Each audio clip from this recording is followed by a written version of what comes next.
there is no such thing as enlightenment. In fact, it has been the greatest lie that has ever been sold to human beings. Now, I'm not saying that the traditional scriptures are wrong. What I'm saying is that our interpretation about enlightenment is wrong.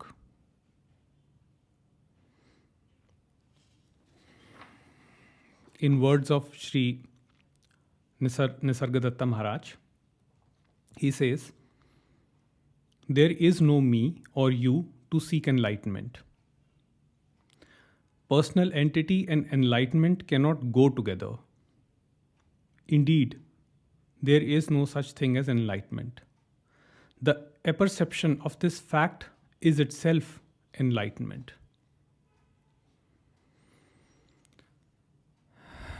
From time immemorial, human beings have been in search of that perfect state of unconditional bliss while operating in the world.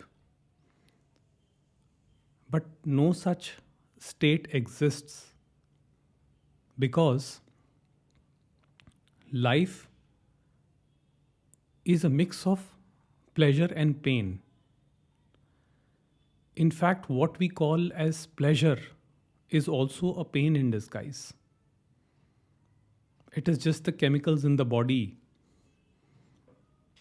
producing different emotions, different sensations, different experiences.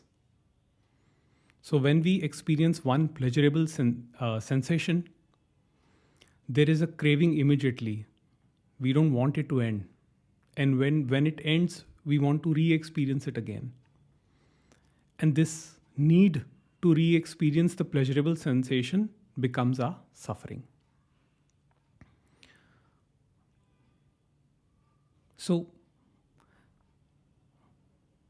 Ramesh Balsekar says, what can enlightenment give you in this life that you have not already experienced?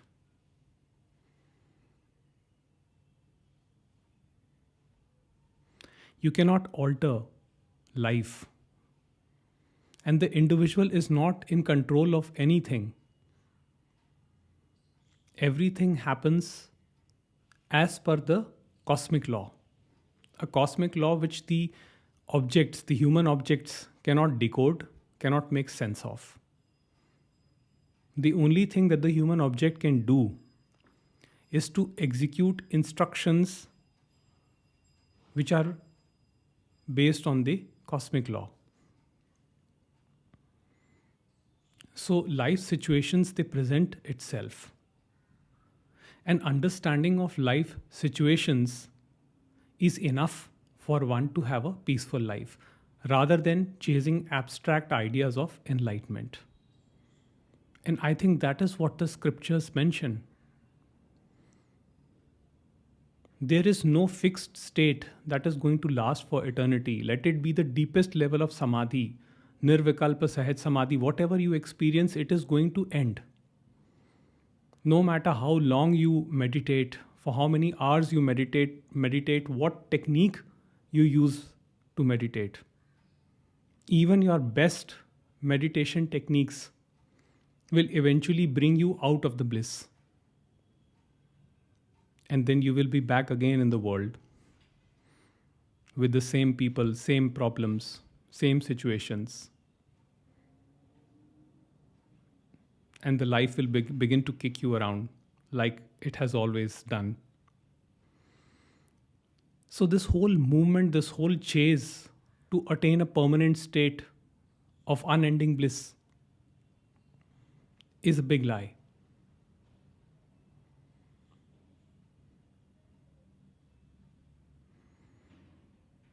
It is true that samadhi or the greatest spiritual experiences, they do bring about a change. But that is just an understanding. There is nothing in this life which can prevent you from not experiencing pain in the moment. that can completely make you, completely resilient to pain. There is nothing in this life.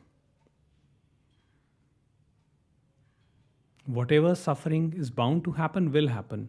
And the acceptance of it, this fact itself, brings about a relief from the suffering. So enlightenment is not something that can completely eliminate your suffering. In fact, for most people, the chase for enlightenment itself becomes suffering.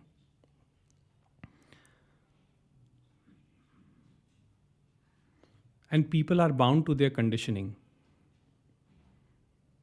So every human being reacts. Yes, with understanding, the need to react reduces.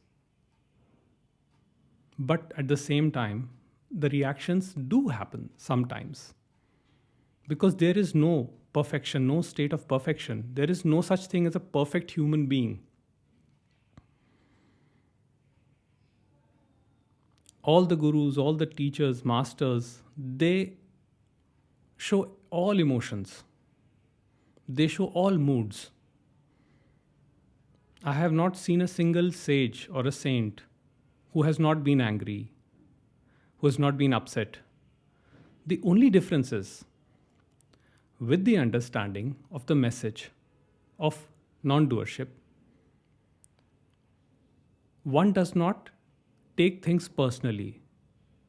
So, whatever happens, happens in the moment, and nothing is propagated in horizontal time as suffering. So, we learn to live in the moment. Spontaneous living happens. And this me, the nature of this me is realized that it is a piece of fiction. So if there is no me, what is the idea of attaining and personal enlightenment?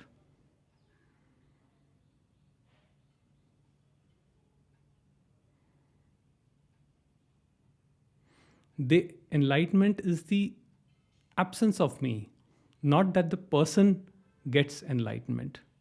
If enlightenment is something to be gotten, some construction work is happening outside. Will of God, cannot stop it. So enlightenment is not a personal phenomena. It is a recognition. And the recognition is that there is no me, that there is no doer.